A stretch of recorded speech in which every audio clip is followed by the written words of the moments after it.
হচ্ছে। একজন গরু ব্যবসায়ী, তার 20,000 গরু আছে খামারে, যার আনুমানিক মূল্য 600 কোটি টাকা। এক মাস ধরে প্রতি মাসে 80 লাখ টাকা শুধু গরুকে খাবার যোগান দিতে হয়। একটা গরুতে 325 টাকা করে খাবার লাগে। সেই গরু একটাও খামার থেকে সে বিক্রি করতে পারছে না। সেখানে কলকাতার বিভিন্ন থানা সেই গরু ব্যারিকেড দিয়ে ঘিরে দিয়েছে। আমি কথা বলেছি উচ্চপদস্থ পুলিশ অফিসারদের সঙ্গে, বলেছে কোনো মতেই কুরবানির আগে এই গরু ওখান থেকে বের হতে দেওয়া যাবে না। তাকেও বলেছি যে আপনি একটা দিন পোষেন, তারপরে গরু পশ্চিম বাংলা থেকে যেখান থেকে এসছে, বিহার, সেখানেও তো বিজেপির সরকার, যেখান থেকে উত্তরাখণ্ড থেকে অন্য রাজ্য থেকে আসছে, ইউপি থেকে আসছে, সেখানেও তো বিজেপি সরকার। তাহলে আমি গরু ব্যবসায়ীদের বলবো এখানে আর গরুর ব্যবসা করার দরকার নাই, সব দিয়ে দেন তাদের গরু সেই জেলাতে সেই রাজ্যে ফেরত দিয়ে দেন। সমস্যা কাদের হবে বুঝবেন। আর যদি ওনারা এত ত্যাগী হয়, এই গরুকে যদি ওনার দেবতাই হয়, তাহলে যারা বয়স্ক গরু তারা কুরবানি, তো বয়স্ক গরুকে কুরবানি দেওয়া যায় না, জ্যান্ত এবং শক্তিশালী জীবকে কুরবানি দিতে বলা আছে। সেই যেটা অচল হয়ে যাবে, বয়স হয়ে যাবে, তাদেরকে তারা গঙ্গায় ছেড়ে দেখ, জ্যান্ত গরু ছেড়ে দেখ, তারা ভাসতে ভাসতে কোথায় যাবে, কোথায় গিয়ে উঠবে তারা। তেনার কথাকে আমি মানি, মান্যতা দিই, তেনাকে আমি ভালোবাসি, আমার তরফে তেনাকে শুভেচ্ছা। ওনার মতো মানুষ যদি কড়াভাবে চলে, আইনটাকে প্রশাসনটাকে নিয়ে কঠোরভাবে চলতে পারে, এই পশ্চিমবাংলায় শান্তি ফিরে আসবে, মানুষ শান্তি পাবে, মানুষের অধিকার পাবে। হ্যাঁ, প্রশাসন বিভাগটাকে যেমন রাজ্য সরকার এবং যেমন প্রশাসন বিভাগটাকে যেন তৃণমূল তারা দলদাস করে ফেলেছিল, তাদের ঘরে কিনে ফেলেছিল, তাদের ঘরে নিয়ে লুট তারাজ মদ পিট খুন খারাপি যা ইচ্ছা তাই করে মানুষকে আগে দুর্নীতির মধ্যে ভরে শেষ করে দিয়েছে। আজকে যদি এই বিজেপি সরকার প্রশাসনটাকে নিয়ে কড়া হাতে দমন করে, কি বুঝলেন, আইনত ব্যবস্থা নেয়, দুর্নীতি যে মুক্ত করতে পারে, আশা করি আগামীতে পশ্চিমবাংলার মানুষ শান্তি পাবে, মাথায় করে নিয়ে চলবে। এই কথাটাই আমি বলতে চাইছি শ্রমিক ভট্টাচার্যকে। তাকে বলার কিছু নেই। বন্দে মাতরম একটা গান,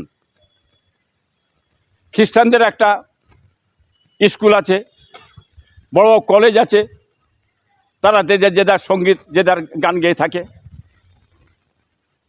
হিন্দু ভাইরা বন্দে মাতরম বলে, কি মাদ্রাসার একটা রেগুলেশন আছে, মাদ্রাসা একটা আমাদের পড়ানো হয়, সেটা একটা আলাদা পড়ানো হয়। জোর করে লেখে যদি মাদ্রাসার উপর চাপিয়ে দেন, এটা কেরাম কথা? এটা কি ভুল হচ্ছে না? এটা কি সঠিক? এটা কি সঠিক হচ্ছে না, ভুল হচ্ছে? এটা আমাদের উপরে যেন একটা জোর করে জিনিস চাপিয়ে দেওয়া হচ্ছে, এটা ঠিক নাই। হ্যাঁ, সঙ্গীত অনেক কিছু আছে, বন্দে মাতরম আজকের নয়, বহুত পুরনো হয়ে আসছে, কিন্তু হয়ে থাকে। তো মাদ্রাসার যেটা হয় এটা আলাদা, ইসলামী ল অনুযায়ী হয়ে থাকে, এটা মিশনে তাদের একটা হয়ে থাকে, বড় বড় কলেজে তাদের একটা হয়ে থাকে। হ্যাঁ, এটা আপনি জোর করে চেপিয়ে দেওয়া হচ্ছে, এটা কিরকম দ্বারা সঠিক হচ্ছে বলে আমার মনে হচ্ছে না। ইমাম ভাতা, মুয়াজ্জিন ভাতা যেটা বন্ধ করে দিয়েছে রাজ্য সরকার, আমি আজ 15 বছর ধরে এই ইমাম ভাতার প্রতিবাদ করে আসছি যে ইমাম ভাতা দেবেন না, ইমাম ভাতার সঠিক নয়। যে রাজকোষ থেকে যে ইমাম ভাতা দেওয়া হয়, ওই টাকা দিয়ে যদি ইমাম সাহেবরা খেয়ে থাকে, ওই টাকা খেয়ে ওদের পিছনে নামাজ হবে না, বিভিন্ন খাদের টাকা। আমি মানা করেছিলাম, এবং এই টাকাটা যেটা সরকার দিচ্ছে এটা পারমেন্ট করে দেওয়া হোক। ইমাম ভাতা, মুয়াজ্জিন ভাতা এবং পুরোহিত ভাতাগুলো পারমেন্ট করে দিলেন না, আজকে ভাতা বলে রেখে দিলেন।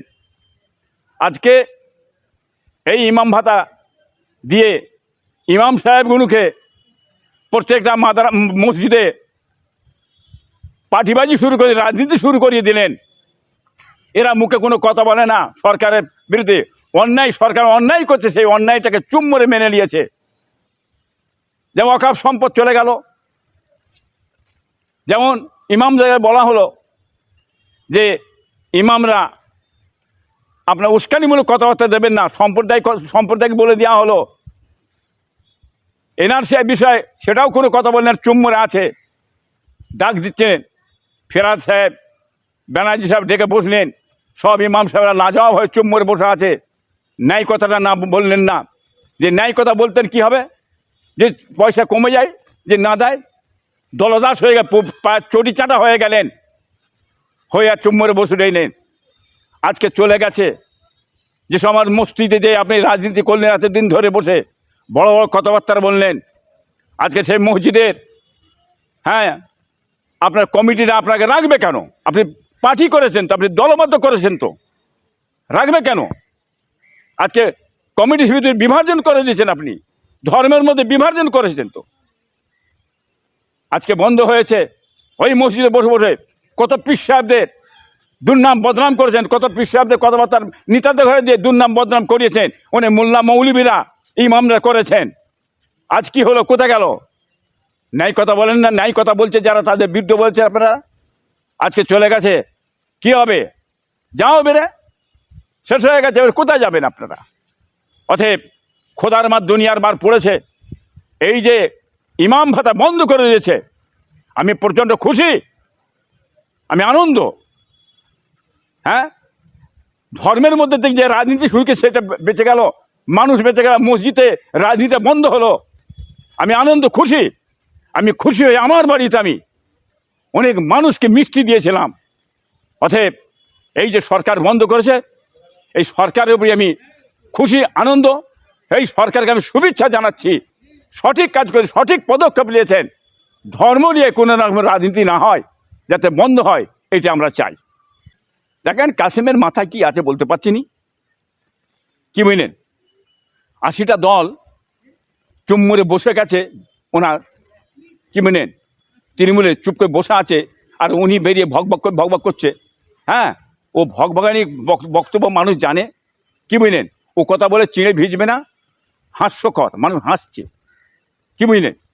অতএব ওনার দরকার ওই 80টা মানে আপনার এমএলএ বসে আছে, মমতা ব্যানার্জিকে যে একটু বুঝিয়ে বাজিয়ে মাথা হাত বুলিয়ে যাতে ময়দানে নেবে লড়াই করা যায়, কি মানে আন্দোলন করা যায়, সব দলমতকে নিয়ে। মানুষ এনআরসির জন্যে মাঠে ঘাটে ভাসছে, উপায় নেই, সেই চিন্তা ভাবনা করানোর দরকার আছে।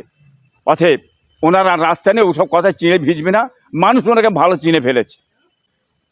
কে কার দালাল না দালাল বাংলার মানুষ জানে, কি মানে টিএমসির নেতা ছিলেন সব বড় বড়, কি বুঝলেন, বড় বড় কথাবার্তা বলেছিলেন, মমতা বলেছিলেন তো বিজেপিকে সামনের ফ্রন্টে রেখে লড়বো, কি বুঝলেন?